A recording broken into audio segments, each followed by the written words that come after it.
Sa plancha. Magkaroon tayo ng desintometer para sa plancha. Wala nang...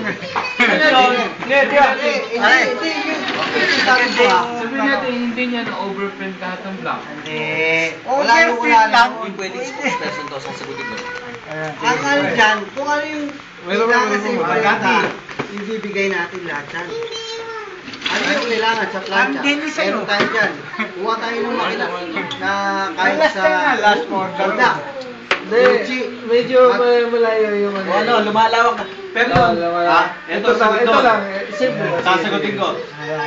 Kung nagkamali po mga membro namin, iimbestigahan po namin. Ganito yun, kasi tama yung sinabi mo. Ito yung second demotion. Hindi namin alam kung paano nagkamali. Baka naman maraming factor kung paano siya nagkamali. Ano ho ba ang nangyari? Ang sagot doon na rin investigation.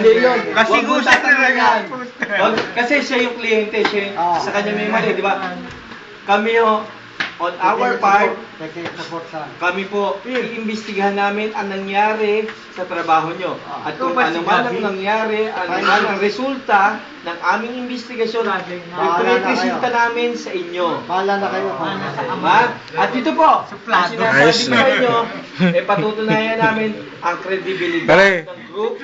basta tayo, credibilidad, project bawat natin yung miyembro outing ng Okay. Ayusin natin nyo para. Pwede natin pasok lang. Yun, pare, teka, pare gusto mo ng bulahan? Kaya kita bulahan. Bakit dito pa? Kung gusto mo ng mahabang usapan, yan, kasi bulahan. pag hindi ko kaya sagutin, ang tanong mo, kayo po ay magantay lamang. Kaya natin pasukin Ang natin. punto ko lang, Oh. kung magkakaroon ng problema ang grupo, Oh. tayo magre-record. Oo, totoo yun, pero yun pare. Hindi Pero, natin pwede sirain ng grupo. pero rektahan, tatanungin mo ako, nagre-rekla. Para hindi bawat Hindi. Sandali lamang po. Walang Dumaan ka sa pagka big time na ako, Tayo magre-record. dumaan ka sa receptionist tabi ni Richie. Hindi, totoo yun.